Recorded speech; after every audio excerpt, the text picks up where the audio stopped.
بالله من الشيطان الرجيم. بسم الله الرحمن الرحيم. الحمد لله رب العالمين، والصلاة والسلام على أشرف الأنبياء والمرسلين سيدنا محمد وعلى آله وصحبه أجمعين.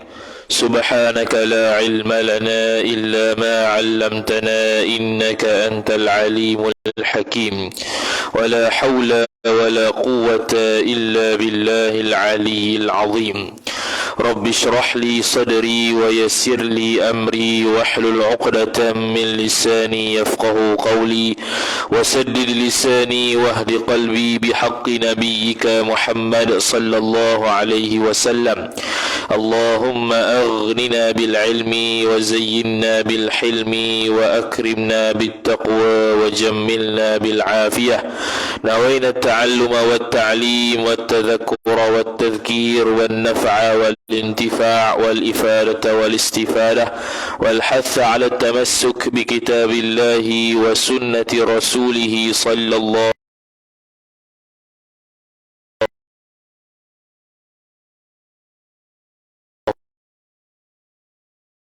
وقربه وثوابه سبحانه وتعالى. آمين يا رب العالمين.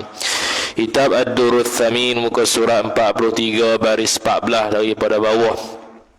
Wa qala Syekhul Musannif rahimahullahu ta'ala wa nafa'ana Allah bi'ulumihi wa bi'ulumikum wa bi'ulumi masyayikhina fid darain. Amin ya rabbal alamin. Kata pengarang Syekh Daud bin Abdullah Al-Fatani rahimahullahu ta'ala, ke-11 Samamun, tuli, lawan bagi samok dan barang yang pada maknanya. Ia sambung perbahasan sifat yang mustahil atas Allah Subhanahu wa taala. Yang ke-11 dia kata samamun, iaitu maknanya tuli, lawan bagi samok. Samok tu pendengaran. Sebab itu tuli lawannya pendengar. Pendengar hilang pendengar, maka adanya tuli. Tuli bukan lawannya mendengar. Mendengar lawannya tidak mendengar. Karena kalau kita kata mendengar lawannya tuli, kalau kita kata mendengar lawannya tuli, tuli dengan makna tidak mendengar, maka kalau dalam bab jinayah, contohnya dalam kitab fiqh, seseorang yang merosakkan samak seseorang akan dikenakan diat. Jadi merosakkan samak seseorang, kalau kita terjemah samak situ makna mendengar. Kalau kawan tu pukul, dia tutup telinga, kena bayar sebab dia tidak mendengar. Tapi di situ bukan bermakna tidak mendengar dengan makna tuli. Tuli ini tercabut sifat pendengaran. Kita mendengar dengan sifat pendengaran. Bila kita dengar, maka kita mendengar. Kita mendengar dengan sifat pendengaran. Lawan bagi mendengar ialah tidak mendengar. Itu lawan dia. Contoh kita mendengar apa? Kita buka telinga, kita dengar. Tu dengar tu. Kalau kita tutup telinga, tu lawan bagi mendengar, iaitu tidak mendengar. Kalau tuli pula. Kalau tuli lawannya ialah ada sifat pendengar. Bila ada sabit sifat pendengar, kawan tu boleh dengar. Tapi kalau sabit tuli, dia tak boleh dengar. Kemudian kata dia, itu tuli. Tuli itu mustahil atas Allah. Dan barang yang pada maknanya makna tuli, dia tak tuli, tapi apa yang serupa makna dengan tuli. Macam mana? Dengan bahawa ada baginya, bagi Allah itu jihah, iaitu arah, seperti kanan atau kiri, noktah. Dengan makna dia dengar tu dari arah kanan, dari arah kiri, dari arah atas. Dia kena ada arah dulu baru boleh dengar. Sabit arah bagi Tuhan baru boleh dengar. Itu dia panggil tidak tuli, tapi membawa pada makna tuli. Kerana itu suatu kekurangan sama dengan makhluk. Jadi makhluk ni walaupun dia panggil mendengar nisbah Tuhan, dia panggil berada pada makna tuli. Walaupun dia panggil nisbah kita ni mendengar lah, kita ni mendengar dari arah depan, dari arah belakang, dari arah kiri kanan. Nisbah Tuhan dia tuli. Macam ilmu lah, ilmu nazari, ilmu apa? Ilmu yang bangsa usaha, yang jenis usaha ilmu yang minta dalil, ilmu daruri, tu semua nisbah Tuhan jahil. Nisbah Tuhan semua tu dengan makna jahil, bukan makna alim. Maka dia kata satu lagi kemudian, atau ada ia Allah Ta'ala dengar serta hampir. Dengan makna Allah Ta'ala akan dengar sesuatu bila benda tu rapat dengan Allah, baru dengar. Itu pun bermakna dengan makna tuli, termasuk dalam makna tuli. Kalau nisbah kita dia panggil mendengar, tapi nisbah Tuhan dia panggil berada pada makna tuli. Kerana ada kekurangan, nisbah perlu dekat baru boleh dengar. Macam kita lah, kalau jauh daripada rumah kita sekarang ni, tak dengar dah apa yang ada kat rumah. Kita dengar apa yang berada di sekeliling kita sahaja. Dan tiada dengar jika jauh. Itu yang ketiga, berada pada makna tuli. Kalau dia jauh, dia tak dengar dah. Jauh tu tak kisahlah, jauh sikit kau, jauh banyak kau, jauh teruk ke, dia tak dengar. Allah Ta'ala tidak dengar. Itu mustahil. Atau mendengar dengan lubang telinga, ni pun berada pada makna tuli. Dia dengar tapi melalui lubang telinga. Itu tak boleh sabit di Tuhan, kerana lubang telinga tu jisim. Allah Ta'ala tidak sama dengan jisim. Kita mendengar dengan sifat pendengar yang Allah letak di lubang telinga. Tu kita mendengar dengan sifat pendengar ke telinga. Boleh tak kot lain? Boleh kot lain kalau Allah Ta'ala nak buat. Kita dengar kot kepala, boleh. Kita dengar kot mulut, kot hidung, boleh. Cuma dari sudut adat tak berlaku lah. Dari sudut uruf dan adat tidak berlaku, kerana yang berlaku semuanya mendengar dengan telinga, bercakap dengan mulut, menghidu dengan hidung, dan mendengar dengan telinga. Kemudian kata dia, atau dengan telinga, dengan lubang telinga, atau dengan telinga tu sendiri, ataupun dengan lubang telinga. Dia bezakan pula. Telinga tu besar sikit lah, lubang telinga tu kecil sikit. Allah Ta'ala bukan dengar dengan lubang telinga dan bukan dengan telinga. Atau didengarnya Allah suara sejua, yakni Allah dengar suara sahaja. Itu pun bermakna dengan makna tuli, nisbah Tuhan. Jadi banyak tu. Allah Ta'ala mustahil tuli, Allah Ta'ala mustahil dengar dari satu arah, Allah Ta'ala mustahil dengar tu dalam keadaan hampir benda tu, Allah Ta'ala mustahil tidak dengar dalam keadaan benda tu jauh, Allah Ta'ala mustahil ada dengar tersebut dengan lubang telinga, Allah Ta'ala mustahil mendengar dengan telinga, Allah Ta'ala mustahil dengar suara sahaja. Bahkan dengar semua belaka, sama ada suara atau selain suara, yang mana dia ada. Kita hanya mendengar suara saja. Allah Ta'ala bukan hanya mendengar suara atas pandangan mu'tamad,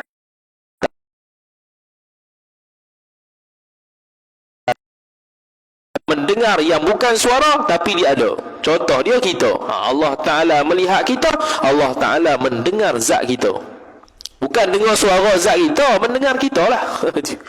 Allah Ta'ala mendengar meja, Allah Ta'ala mendengar botol, dengar belaka, sebab tu benda ada belaka. Tapi bukan kata ada suara. Bukan kata ada suara di botol, bukan kata ada suara di meja, bukan kata ada suara di zat kita. Allah Ta'ala mendengar perkara yang qadim, Allah Ta'ala mendengar zat dia dan mendengar sifat-sifat ma'ani dia. Bukan makna sifat ma'ani dan zat Tuhan ada suara. Hurung bunyi. Bukan. Tapi makna apa? Iaitu nyata di sifat pendengaran Allah, zat Tuhan, sifat Tuhan, meja, botol tu lagu mana. Hakikat Allah yang tahu lagu mana Allah mendengar benda-benda tersebut. Itu maksud dia. Bukan kata Allah mendengar meja, makna Allah mendengar bunyi meja yang kita tak dengar. Tu mengarut tu. Allah Ta'ala mendengar zat Tuhan yang ada suara yang kita tak boleh dengar. Tu bohong. Tu dia bohong tu. Dah hangit. Kuali tak tahu nak buh apa tu. Tu dia hurai ikut sedak dia. Ada. Mendengarnya Allah Ta'ala dengan makna nyata di sifat pendengaran kita, meja tu macam mana. Contoh kita mendengar suara, dengan makna apa? Nyata di sifat pendengaran kita, suara kucing tu bagaimana. Itulah. Tu nisbah suara. Kalau nisbah kita tak akan faham mendengar meja lagu mana, sebab kita bukan dengar semua benda, kita hanya dengar suara sahaja. Allah Ta'ala mendengar segala perkara yang ada. Sebab tu dalam kitab sebut sami'a sam'ahu bisam'ihi. Allah Ta'ala mendengar sifat pendengaran dia dengan sifat pendengaran dia. Yang ni Allah Ta'ala mendengar segala sifat ma'ani dia walaupun sifat pendengaran dia sendiri sekalipun. Dah lagu mana ada bunyi? Bukan ada bunyi, nyata di sifat pendengaran Tuhan, sifat ma'ani Tuhan tu lagu mana? Tu dia panggil sifat sama, sifat pendengaran ni ta'aluk dia inkisah, nyata. Nyata-nyata tu lah. Sifat inkisah 3 ya. Sifat pendengaran, sifat penglihatan, sifat pengetahuan. 3-3 ni nyata berlaku. Cuma nyatanya berlainan. Pendengaran lain, penglihatan lain, pengetahuan lain. Tu. Jadi semua tu nisbah Tuhan tuli berlaku. Habis. Ke-12 amyun ataupun ama, iaitu buta. Iaitu buta. Lawan basar, yakni lawan sifat pelihat. Melihat bukan lawannya buta. Kalau melihat lawannya buta, makna kalau orang tidur dia buta. Kalau melihat lawannya buta, makna kalau dia tu dalam keadaan sedar, dia tutup mata, dia buta. Bukan. Dia tutup mata bukan mesti dia buta. Dia tidur pejam mata bukan mesti dia buta, tapi tidak melihat, dia panggil. Jadi sifat buta ni lawan dia ialah pelihat. Adanya sabit sifat pelihat. Jadi orang buta tak nampak apa walaupun ada mata. Walaupun terbuka, terbeliak mata dia, tapi dia tidak boleh lihat sebab Allah Ta'ala cabut sifat pelihat dia. Bahkan diberikan sifat buta. Wal'iyadu billah. Dan barang yang pada maknanya makna buta, sama juga itu mustahil atas Allah. Macam mana contoh benda yang pada makna buta tu? Seperti bahawa ada melihat, yakni melihat Allah dengan biji mata. Tak boleh. Biji mata jisim, itu makhluk. Jadi Allah tidak melihat biji mata dengan sifat melihat dia.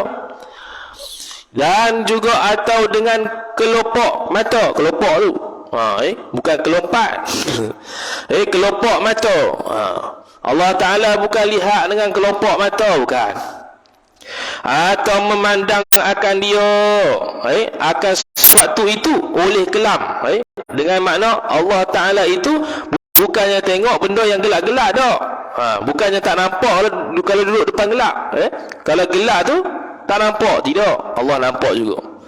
Atau ada serta hampir, tiada jauh. Dengan mana Allah boleh lihat kalau benda tu dekat, kalau jauh tak boleh lihat. Itu mustahil.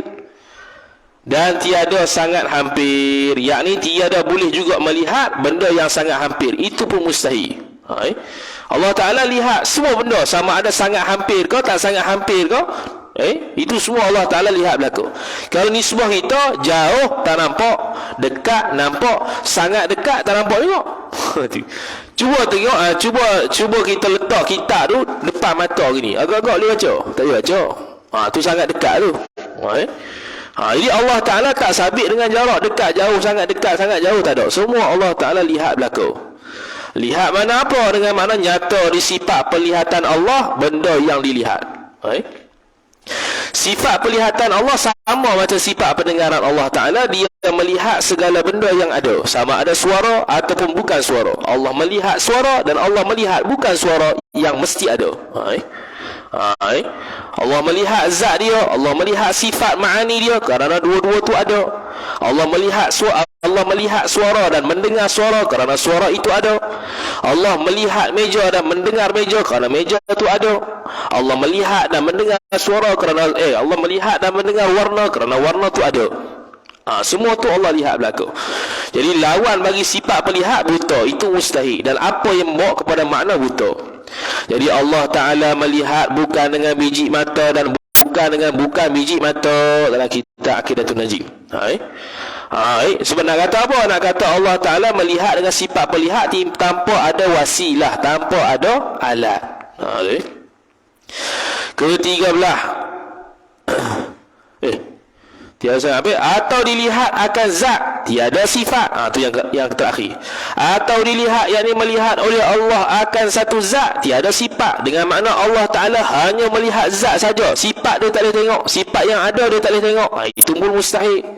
Kerana sifat ni, kalau sifat tu ada, macam warna merah, hijau, sifat ma'ani, hak tu Allah lihat juga, sebab dia tu ada. Kecuali sifat yang sungguh, tu memang bukan di bawah takluk sifat pelihat dan sifat pendengaran Tuhan. Kerana sifat yang sungguh ni sungguh-sungguh bukan ada. Jadi Allah Ta'ala bukannya buta kalau tak boleh tengok sifat yang sungguh tu, tak, bukan kerja dia. Memang tak boleh tengok pun, tak dipanggil sebagai buta kalau tak boleh tengok. Tu istilah dia, tak dipanggil buta kalau tak boleh tengok. Sebab apa? Sebab dia bukan passion untuk dilihat.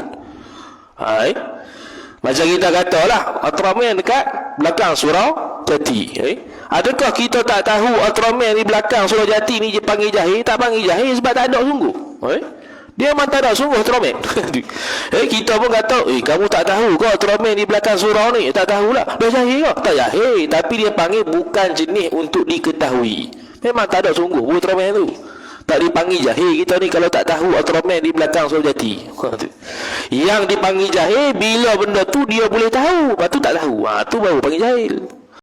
Allah Ta'ala patut tahu Zaid tu sekian-sekian, tapi dia tak tahu. Tu baru jahil. Kita sepatutnya tahu hukum sekian-sekian, tiba-tiba tak tahu. Tu baru panggil jahil. Tapi benda yang kalau memang tak ada dan tak boleh nak tahu, nak panggil nak tahu macam mana? Benda tu memang tak nak tahu, nak panggil tahu lah ke mana? Memang tak akan dipanggil sebagai tahu selama-lamanya. Jadi Allah Ta'ala melihat dan mendengar segala perkara yang ada. Dan lawan bagi sifat, habis dah sifat makni Tuhan. Belum lagi. Ke-13 al-bukmu, iaitu kelu. Lawan kalam. Kelu lawannya ialah sifat perkata. Perkata lawannya sifat kelu. Kalau sifat perkata lawannya kalau berkata-kata lawannya kelu, makna tuan-tuan hak dia ni kelu lah, bisu. Tu bisu tuan-tuan ni. Adakah bisu? Tak bisu. Bisu menyakit. Adakah kita bila diam waktu ceramah ni dia panggil bisu? Tak panggil bisu, dia panggil tak bercakap. Tak bercakap tu namanya diam. Jadi berkata-kata lawannya diam, sifat perkata lawannya bisu. Sekarang ni bisu. Dan demikian lagi barang yang pada maknanya makna bisu, iaitu keadaan kalamnya kalam Allah itu dengan lidah. Allah menuturkan sesuatu dengan lidah, itu mustahil. Kita menuturkan sesuatu dengan menggunakan alat lidah. Dan berhuruf dua kali tu. Dan berhuruf dan suara. Berhuruf dan suara ni apa? Berhuruf dan suara ni yakni pada sifat perkata Tuhan. Sifat perkata Tuhan tidak berhuruf dan tidak bersuara. Kata Imam Asy-Syarqawi rahimahullah dalam syarah Al-Hasyiyah Al-Hudhudi, sifat perkata kita juga tidak berhuruf, tidak bersuara. Sifat perkata kita dari sudut ni tak berhuruf, tak bersuara ni sama dengan Tuhan. Cuma bezanya Allah Ta'ala qadim, kita baru. Allah Ta'ala tidak diciptakan sifat perkata dia, kita dicipta oleh Allah Ta'ala. Allah Ta'ala sifat perkata dia tidak akan binasa, kita akan binasa. Sebab tu kita ada satu sifat kalam yang tidak berhuruf, tidak bersuara. Yang berhuruf bersuara tu berkata-kata, yang menghasilkan perkataan, itu baru huruf suara. Adapun perkata yang ada di anak tekak lidah kita ni, andai kata di situ itu tidak ada huruf, tidak ada suara, semata-mata sifat lah. Bukannya Allah Ta'ala letak huruf suara dalam tu. Letak pom kembung. Tak ada, dia satu sifat saja. Dengan satu sifat tu kita boleh berbahasa Arab, boleh bahasa Inggeris, boleh berbahasa Melayu, boleh berbahasa India, kalau tahulah. Kemudian kata musannif rahimahullahu ta'ala, maka yang tujuh yang kemudian ini lawan bagi sifat ma'ani. Hak tujuh yang ni lah yang disebut tadi tu, dulu tu lemah semua tu, sampailah bisu, tu lawan bagi sifat ma'ani. Dan lawan sifat maknawiyah terlebih nyata daripada lawan sifat ma'ani. Sama je. Ke-14-nya kaunuhu ajizan an mumkinin, keadaannya keadaan Allah yang lemah, yakni keadaan Allah yang bersifat lemah daripada mungkin, yakni daripada menciptakan dan meniadakan mungkin. Mungkin ini makhluk lah. Lawan bagi keadaannya keadaan Allah qadiran, yakni keadaan Allah yang bersifat berkuasa. Dengan sifat berkuasa itu Allah mampu untuk menciptakan dan meniadakan bagi segala mungkin. Itu Hari mudah ni baca aja. Kita dah terang kali tu. Ke-15-nya kaunuhu karihan, bahawa keadaannya keadaan Allah yang benci, yakni bersifat dengan sifat benci atau yang tiada berkehendak ini lawan keadaannya keadaan Allah muridan, iaitu keadaan Allah yang bersifat dengan sifat berkehendak. Lawan itu ya. Ke-16 kaunuhu jahilan, bahawa keadaannya keadaan Allah yang jahil, yakni yang bersifat dengan sifat jahil. Ini lawan keadaannya keadaan Allah aliman, keadaan Allah yang bersifat pengetahuan. Senang ya. Ke-17 kaunuhu mayyitan, keadaannya keadaan Allah Ta'ala yang mati, yakni yang bersifat dengan sifat mati, lawan keadaannya keadaan Allah hayyan, iaitu keadaan Allah yang bersifat berhidup. Ke-18 kaunuhu asamma, keadaannya keadaan Allah itu yang tuli. Ini lawan bagi keadaannya keadaan Allah sami'an, keadaan Allah yang bersifat pendengar. Kaunuhu ke-19 kaunuhu a'ma, keadaannya keadaan Allah yang buta. Ini lawan keadaannya keadaan Allah basiran, iaitu keadaan Allah yang bersifat dengan sifat melihat. Ke-20 habis dah.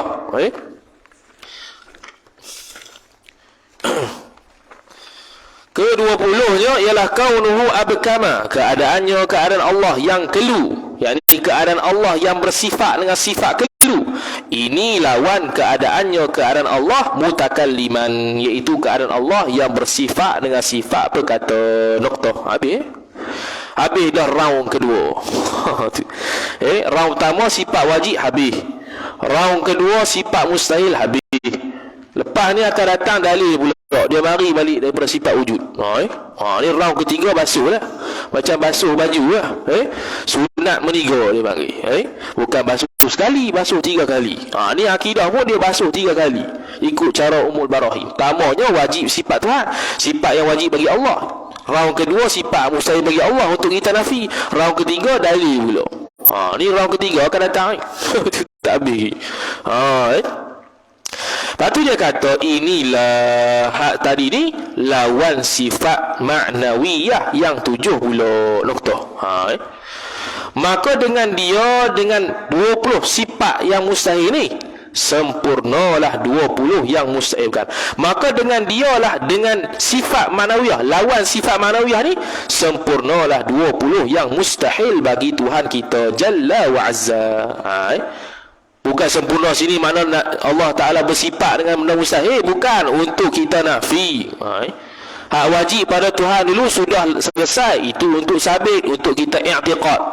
Hak mustahil ni untuk kita nafi. Tu. Inilah yang kedua ni, bahagian yang kedua, inilah mustahil pada akal ni bagi Tuhan tu. Yang kedua yang wajib atas mukallaf. Wajib sini wajib syarak. Mana kalau kita sabit sebaliknya dosa dan boleh jatuh kufur, boleh jatuh fasik. Mengetahui yang mustahil atas Tuhan kita Jalla wa Azza. Dan begitu juga wajib mengajar isteri dan anak-anak berkaitan ni. Tu dalam sebut dalam kitab Ad-Dalilun Nassah Syarah Al-Uddati Was-Silah. Wajib mengajar isteri dan anak-anak berkaitan dengan perkara-perkara yang mustahil pada akal sabit di Tuhan kepada isteri dan anak-anak dia. Kalau dia tu penghulu, kena mengajar hamba dia. Tapi hamba tak ada lah. Sebab apa wajib? Supaya kita tanzihkan. Tu istilah dia. Supaya kita sucikan. Suci ni ada 3. Satu taharah, satu tazkiyah, satu tanzih. Kalau istilah tanzih diberikan dalam bab akidah, istilah taharah diberikan kepada bab fiqh, istilah tazkiyah diberikan kepada tasawuf. Tiga tu makna suci belaka. Ini mensucikan Allah Subhanahu wa taala mimma la yaliqu bihi, daripada perkara yang tak layak bagi Allah Subhanahu wa taala. Itu tujuan dia. Kenapa belajar mustahil? Bukannya sia-sia, bukannya tak faham, tapi untuk menguatkan lagi dalam bab akidah bahawa Allah Subhanahu wa taala mustahil bersifat dengan sifat yang sedemikian. Tu dia panggil, sebab tu ulama sebut al-jahlu fi hadzal fanni khatarun azim. Jahil dalam bab akidah ni ialah bahaya yang cukup besar. Maka sebab itu diulang-ulang supaya teguh pendirian kita. Dan kita Dan kita nafikan, tu yang pertama, tanzih. Yang kedua, dan kita nafikan daripada sifat hak mustahil tu, daripada Allah Ta'ala barang, yakni sifat yang tiada berpatutan bagi Tuhan kita Ta'ala. Tu yang kedua. Sebab apa ulama membahaskan sifat mustahil? Pertamanya untuk mensucikan Allah Ta'ala daripada sifat yang tak layak, dan yang kedua untuk menafikan benda yang tak layak di Tuhan. Lebih kurang itu. Ada tafsir saja. Tanzih tu apa dia? Itu untuk kita menafikan, ataupun kalau kita nak kata beza pun, tanzih ni makna mensabitkan kesucian pada Allah dan menafikan perkara-perkara yang tak layak bagi Allah. Nampak beza sikit? Tu. Jadi Ta'ala tu dia kena di ayat bahasa Arab tu. Bagi Tuhan kita nokta situ, lepas tu dia kata Ta'ala an dzalika uluwan kabira. Ta'ala Allahu an dzalika uluwan kabira. Maha suci Allah, maha tinggi Allah Ta'ala daripada demikian tersebut, sifat mustahil akan sebagai tinggi yang maha besar. Habis. Faidatun, ini satu faedah. Jadi sebelum dia pergi sifat yang harus dan dalil-dalil tu, dia akan bahas sifat Tuhan, nama-nama Tuhan. Dia akan bahas ayat-ayat mutasyabihat. Panjang tu. Maka dia pun naqal daripada matan Jauharatut Tauhid. Kata Syekh Al-Laqani rahimahullahu ta'ala, Syekh Ibrahim bin Ibrahim Al-Laqani, itu nama dia. Anak dengan pak nama sama. Syekh Ibrahim bin Ibrahim Al-Laqani. Macam Imam Ghazali lah. Muhammad bin Muhammad Al-Ghazali. Banyak tu. Kalau kita kena kritik dah. Awak nama anak dengan pak sama. Nanti dia. Orang dulu ada, lama dulu ada dah. Ibrahim. Pak dia Ibrahim, anak Ibrahim juga. Pak dia Ali, anak dia Ali juga. Boleh? Tak ada masalah. Kemudian kata Syekh Ibrahim Al-Laqani. Jadi Syekh Ibrahim Al-Laqani dia sebut pada matan Jauharatut Tauhid. Dia ada kitab Jawi syarah Jauharatut Tauhid. Lebih kurang 60 lebih muka surat kitab Jawi. Ada dijual di kedai. Dia matan dia lebih kurang 140 lebih baik. Di syarah dalam kitab Jawi ada. Dan Syekh Ibrahim Al-Laqani rahimahullahu ta'ala ni, dia telah mensyarahkan Jauharatut Tauhid ni sebanyak 3 kali. Ada namanya pertama Hidayatul Murid, keduanya Syarah Basit, yang keduanya ialah Syarah Wusta, yang keduanya ialah syarah yang lebih panjang, iaitu Umdatul Murid. 3 tu. Dia syarah 3 kali. 3 tu berjilid belaka.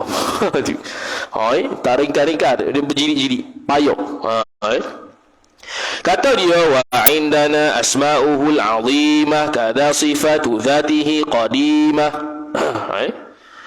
Wa indana asma'uhul azimah kadza sifatu dzatihi qadimah. Dan wajib engkau i'tiqadkan, wajib yakni pada syarak. Kalau tak buat boleh jatuh kufur, boleh jatuh fasik.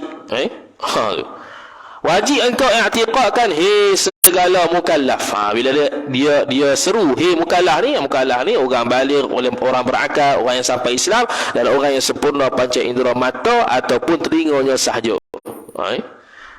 Tu. I'tiqadkan segala mukallaf wajib pada mazhab kita ahlul haqqi. Ahlul haq di sini ialah ahlus sunnati wal jamaah. Dalam kita akidah kalau sebut ahlul haqqi, ahlus sunnah. Tapi kita mereka tak ada ahlul haqqi, tak ada. Kalau kata ahlul haqqi makna mazhab dia seorang betul.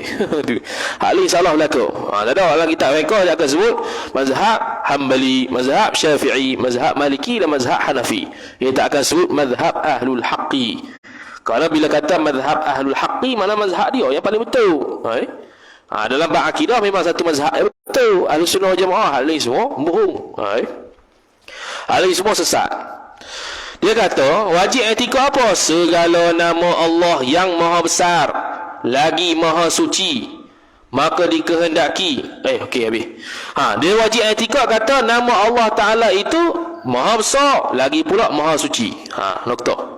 Dengan makna, kalau dia i'tiqad bahawasanya nama Allah Ta'ala itu tidak menunjukkan keagungan pada Allah, itu boleh menjatuhkan seseorang itu ke arah haram, dan boleh jatuh fasik, boleh jatuh kufur. Wajib i'tiqad kata semua nama-nama Allah agung belaka. Sebab tu kita terjemah maha tu. Bukan saja maha tu maha dengan makna tidak ada tandingan pada pada satu sifat yang Allah Ta'ala bersifat dengan dia. Contoh kita kata maha perkasa. Jadi keperkasaan selain Tuhan tidak dapat menandingi keperkasaan Allah Subhanahu Wa Ta'ala.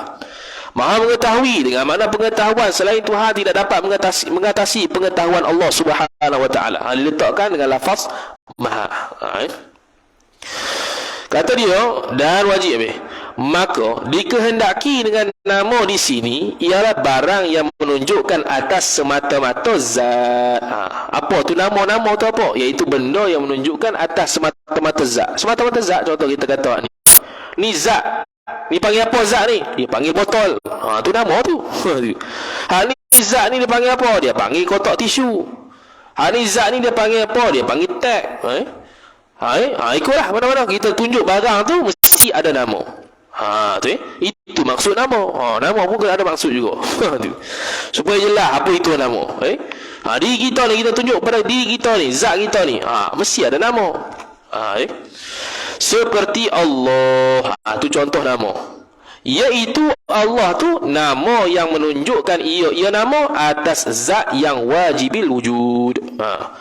Menunjukkan atas zat yang mesti ada, tak boleh tiada. Mustahil ia itu tiada, dan tak boleh nak kata dia boleh ada, boleh tiada, tak boleh. Yang mesti kita katanya zat yang mesti ada, wajib ada sejak azali. Itu Allah. Zat yang mana mesti ada sejak azali namanya Allah. Tu nama dia. Atau dengan iktibar sifat. Jadi nama yang menunjukkan ia atas zat satu. Allah tu menunjuk atas zat satu yang wajibil wujud. Ataupun Allah itu ialah nama dengan iktibar sifat. Mana iktibar sifat? Seperti alimun dan qadirun. Alimun tu ialah zat Allah yang maha alim. Zat Allah yang bersifat dengan sifat pengetahuan. Dan qadirun, yakni zat Allah yang bersifat dengan sifat kudrat. Itu qadim, iktibar namanya nama Allah Subhanahu Wa Ta'ala. Iktibar nama qadim lah. Dari sudut perbuatan qadim ni berkuasa. Berkuasa ni dengan makna menjadikan, meniadakan hak tu baru. Nisbah nama Allah yang boleh menjadikan, boleh meniadakan, dia panggil qadir. Hak tu itu qadim. Tapi Allah buat makhluk bila? Baru, waktu baru. Kecuali alimun lah. Alimun tu Allah Ta'ala bersifat dengan sifat pengetahuan. Allah Ta'ala mengetahui pun memang sejak azali. Tu tak boleh kata lah Allah Ta'ala mengetahui, baru mengetahui, tak boleh. Tapi kalau kata Allah baru buat, memang betul lah, sebab perbuatan Tuhan memang baru.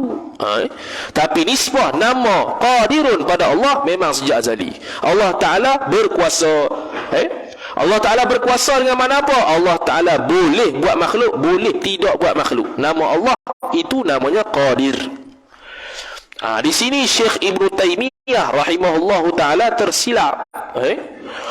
Tersilap, dia kata apa? Dia kata Allah Subhanahu Wa Ta'ala boleh menjadi, dia kata alam ini qadim. Alam ini qadim, dengan Allah Subhanahu Wa Ta'ala menjadikan alam ini sejak azali. Dalil dia apa? Dalil dia kata sebab sejak azali kita sabitkan Allah Ta'ala qadirun. Allah Ta'ala maha berkuasa. Jadi kalau Allah Ta'ala tak buat sejak azali sesuatu, macam mana nak sabit Allah Ta'ala maha berkuasa? Itu dalil dia. Jadi Ahlus Sunnah wal Jamaah jawab, kita ada namanya ta'alluq tanjizi, ta'alluq saluhi qadim. Saluhi qadim dalam kudrat apa dia? Iaitu sejak azali Allah Ta'ala bersifat berkuasa, bersifat kudrat. Tapi belum tentu dia buat makhluk. Tapi kemungkinan ataupun kekuatan ataupun persediaan untuk buat makhluk tu sudah ada sejak azali. Kemungkinan untuk buat makhluk, boleh buat, boleh tak buat tu sudah ada sejak azali. Bukan bermaksud Allah Ta'ala kalau kita sabit pada azali dia itu maha berkuasa, mesti kena buat makhluk sejak azali. Tidak. Sebab tu belajar ta'aluk tu penting. Dia jawapan semua dengan ta'aluk lah ke nak tahu dalam tu, dalam bab sifat ma'ani. Syekh Ibn Taymiyah ada kata apa? Dia kata Allah Ta'ala itu sejak azali namanya Qadir, maha berkuasa. Maka sebab itu Allah Ta'ala sejak azali sudah mencipta makhluk. Kalau tidak akan sabit Qadir pada Allah Ta'ala. Jadi Ahlussunnah jawab, tidak, kudrat itu tak semestinya perlu buat baru dipanggil kudrat, baru dia panggil berkuasa, tidak. Macam kita berkuasa tak buat rumah, berkuasa, tapi kita tak pernah buat rumah selama-lamanya. Adakah kita lemah buat rumah? Tak mesti. Kita boleh ada kudrat nak buat rumah, cuma tak buat. Tu ya. Allah Ta'ala sejak azali ada kudrat dah, mampu untuk mengadakan makhluk, tapi belum buat lagi. Tu Salihi Qadim. Boleh saja Allah buat, boleh Allah tak buat. Ada kemampuan untuk buat tu, itu sejak azali. Bukan mesti Allah buat baru dipanggil Qadir. Dok, ada kemampuan untuk buat tu sudah dipanggil Qadir. Orang yang kuasa, zat yang berkuasa. Kita dipanggil Qadir, orang yang berkuasa buat rumah, walaupun kita tak pernah buat rumah sekalipun. Sebab kita ada kudrat, cuma kita tak kehendak nak buat, cuma kita tak buat lagi. Maka dia panggil kita ni masih lagi berkuasa buat rumah, cuma tak buat je. Tu dia panggil hujah kita kepada orang yang mengatakan sabitnya Qadir, Allah Ta'ala maha berkuasa sejak azali, itu mestilah Allah Ta'ala mencipta makhluk sejak azali. Itu pandangan yang salah. Maka ialah Allah itu yang menamakan dengan dia, dengan sifat-sifat tadi, dengan nama tadi Allah Alim Qadir tu, akan zatnya zat Allah Subhanahu wa Ta'ala pada azali. Jadi Allah Ta'ala telah menamakan diri dia Alim, Qadir dan sebagainya sejak azali. Mana nama Allah Ta'ala bukan baru. Ini juga hujah untuk mematikan Mu'tazilah. Mu'tazilah kata Mu'tazilah kata Ahlussunnah wal Jamaah mensabitkan sifat ma'ani yang 7. Dia kata mustahil Allah Ta'ala bersifat dengan sifat ma'ani, kerana sifat ma'ani itu yang 7 tu menyebabkan ta'addudul qudama, banyak benda qadim di Tuhan. Zat Tuhan qadim dah, sifat qadim lagi, sifat pula ada banyak, qadim dah, berapa banyak qadim ni. Jadi Mu'tazilah kata tak boleh itu. Kita pun hujah juga. Kalau begitu, adakah nama-nama Allah Subhanahu wa Ta'ala itu baru? Nama Allah Ta'ala Qadir tak? Qadir. Dah nama Allah Ta'ala bukan satu. Nama Allah Ta'ala berlambak. Yang turun disebut dalam Quran 99, yang tak sebut banyak lagi. Lagu mana? Mu'tazilah dia mengakui nama Tuhan tu Qadir. Dia berhujah dengan kita sifat ma'ani tu tak sabit. Sebab bila kita sifat ma'ani tu sabit, Qadim tu banyak. Sifat Tuhan tu jadi banyak pula benda Qadim.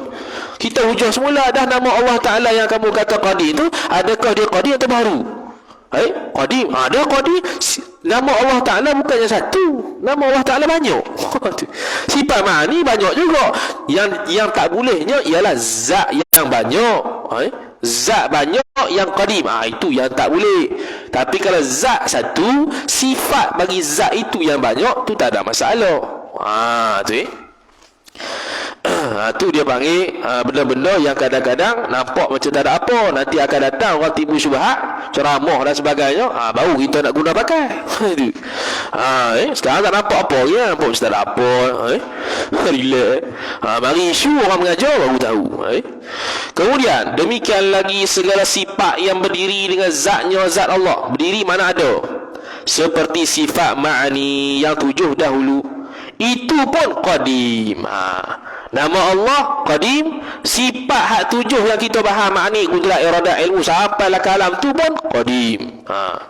Itu i'tiqad Ahlussunnah wal Jamaah. Berbeza dengan Hasyawiyah ataupun Karramiyah. Puak Karramiyah mengatakan sifat Tuhan baru. Kemudian kata musannif rahimahullahu taala, maknanya 7 dahulu. Seperti asma'nya, asma' Allah Ta'ala. Asma' ni nama lah, nama-nama Tuhan. Al-Asma'ul Husna, nama-nama Tuhan yang baik.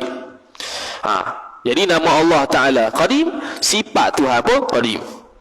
Maka wajib kita i'tiqadkan. Wajib kita i'tiqad apa? Wajib kita i'tiqad sifat Allah Ta'ala qadim laka, nama-nama Allah Ta'ala qadim laka, habis. Maka bila kita kata wajib kata i'tiqad sifat dan nama Allah tu qadim, maka bukan daripada, yakni nama dan sifat Tuhan tu bukan daripada hantaran makhluk bagi Allah. Hantaran makhluk ni dengan makna makhluk yang mensifatkan Tuhan, bukan. Allah Ta'ala yang mensifatkan diri dia. Bila Allah Ta'ala yang mensifatkan diri dia, maka Allah Ta'ala sudah ada sejak azali. Maka sejak azali Allah Ta'ala sudah mensifatkan dirinya, sifat dengan kudrat, iradat dan sebagainya. Bukannya makhluk mensifatkan dia. Yang kita belajar ni untuk untuk kita, akidah kita. Sebab tu kita bahas Tuhan ni sifat dia apa. Bukan kita mensifatkan Tuhan. No. Allah Ta'ala sudah mensifatkan diri dia sejak azali. Hanya kita menzahirkan i'tikad kita bagaimana sifat Allah Subhanahu wa Ta'ala. Kerana bahawasanya jikalau tiada qadim, kalau kita kata sifat Allah Ta'ala tidak qadim, niscaya baru. Baru lah. Sebab satu benda tu tak terlepas pada dua. Qadim ke baru? Tak ada tengah-tengah. Dia beza dengan jantina. Jantina adalah tengah-tengah. Tak perempuan, tak lelaki, khususah. Adalah. Tapi kalau suatu benda tu tak terlepas daripada baru ataupun qadim. Baru ataupun sedia. Tu ya. Jadi bila kita kata sifat Allah Ta'ala tidak qadim, maka mestilah dia baru. Maka lazimlah berdiri, yakni adanya sifat baru tadi dengan zatnya, dengan zat Allah. Mana kalau Allah Ta'ala bersifat dengan sifat yang baru, maka sifat yang baru tadi akan ada di zat Tuhan. Lazim pula jikalau baharu dahulu sunyi pada azalinya, dengan makna waktu azali tidak ada sifat tersebut. Tu sunyi tu. Kalau Allah Ta'ala sifat dia baharu, makna sejak azali Allah Ta'ala tidak bersifat dengan sifat tu, kemudian akan datang baru bersifat dengan sifat tu. Jadi baharu.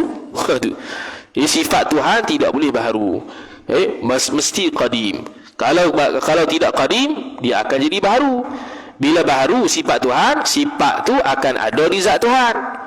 Bila sifat yang baharu tu ada di zat Tuhan, lazim kita kata Allah Ta'ala sejak azali tidak bersifat dengan sifat tu. Baru datang je sifat tu. Mana? Waktu azali Allah tidak bersifat dengan sifat tu sebab baru. Baru datang je. Baru ia bersifat kudrat. Baru ia bersifat iradat. Baru ia bersifat hayat selamat basar. Itu sepatutnya. Dan melazimkan, dah kalau begitu kok, melazimkan berkehendak kepada yang menjadikan.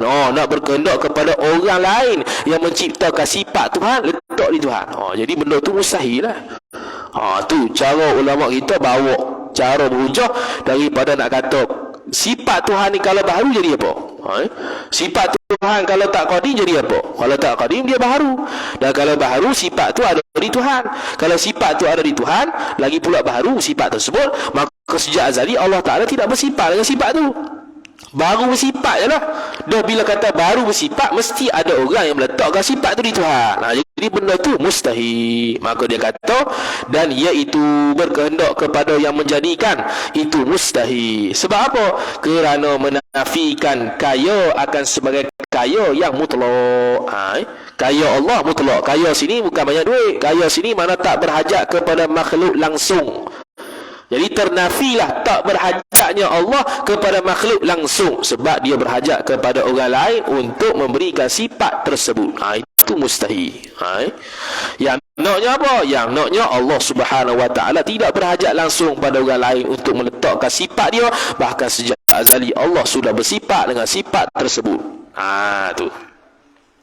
Jadi kaya sini untuk Allah Ta'ala kaya mutlak dia panggil. Kaya tak ada kait dengan makna hancur alam ke tak hancur alam ke kaya. Orang semua sembah Tuhan ke tak sembah Tuhan ke, kafir belaka ke, kaya juga Tuhan. Di sebuah kita kaya muqayyad, kaya yang dikaitkan. Kita kaya sebab apa? Sebab ada harta, baru panggil kaya. Kaya sebab apa? Sebab ada ilmu, baru panggil kaya. Kaya sebab apa? Sebab banyak kereta, baru panggil kaya. Kalau tak ada semua tu tak panggil kaya. Tu nisbah kita. Kaya kita dikaitkan dengan sesuatu. Kaya Allah Ta'ala tidak dikaitkan dengan sesuatu yang lain. Maka keluar dengan kata kaya itu sifat maka keluar dengan kata kaya sifat zat itu. Itu satu kataan tu. Kaya sifat zat dengan mana sifat ma'ani Allah Ta'ala itu tidak berhajat kepada orang lain untuk mengadakan dia pada Tuhan. Keluar dengan kata itu tu sifat af'al, sifat perbuatan. Sifat Allah ada dua. Sifat zat dengan makna sifat yang ada sabit di zat, dan yang kedua sifat perbuatan dengan makna perbuatan Tuhan tu dia panggil sifat. Contoh berkehendak, mencipta, mengadakan, meniadakan, memberi rezeki dan sebagainya, tu dia panggil sifat juga, tapi sifat perbuatan, jenis perbuatan, bukan jenis ada di zat, jenis perbuatan. Kalau sifat perbuatan, maka tiada dikatakan qadim. Sifat perbuatan Tuhan tak panggil qadim. Contohnya mengadakan. Allah Ta'ala mengadakan waktu selepas waktu azali. Tapi sejak azali Allah bersifat kudrat. Allah Ta'ala meniadakan Zaid bila? Tahun 1998 contohnya. Baru berlaku. Allah Ta'ala menghidupkan sekian-sekian orang bila? Pada waktu sekian-sekian. Itu baru. Itu sifat perbuatan Tuhan. Dia tidak qadim, dia baru. Itu atas pandangan mazhab Asy'ari. Maka dia kata, maka tiada dikatakan qadim pada mazhab Asy'ari. Dan tiada ia sifat perbuatan itu berdiri dengan zatnya. Dengan mana sifat perbuatan tu bukan ada di zat, tak, dia jenis faham di akal. Macam kita kata penyapu tu ada. Tukang sapu pun ada. Benda yang disapu ada tak? Benda yang disapu ada. Bila tukang sapu mengambil penyapu, dia buat perbuatan untuk mengeluarkan benda yang disapu ke tempat lain, dipanggil menyapu. Nama dia. Jadi menyapu tu, kita menyapu tu tak ada. Yang ada penyapu, tukang sapu dan yang disapu. Jadi menyapu tu kita faham hasil daripada perbuatan tu dia panggil menyapu. Jadi sifat perbuatan Tuhan bukan ada di zat, tapi sabit sahaja. Dan lagi katanya, wallahu a'lam, sallallahu wasallam ala sayyidina Muhammad wa ala alihi wa sahbihi wa baraka wasallam. أعوذ بالله من الشيطان الرجيم. بسم الله الرحمن الرحيم. الحمد لله رب العالمين، والصلاة والسلام على أشرف الأنبياء والمرسلين سيدنا محمد وعلى آله وصحبه أجمعين. اللهم زدنا علما وارزقنا فهما. اللهم زدنا علما وارزقنا فهما. اللهم زدنا علما وارزقنا فهما. وصلى الله وسلم على سيدنا محمد وعلى آله وصحبه وبارك وسلم. والحمد لله رب العالمين، والسلام عليكم ورحمة الله وبركاته.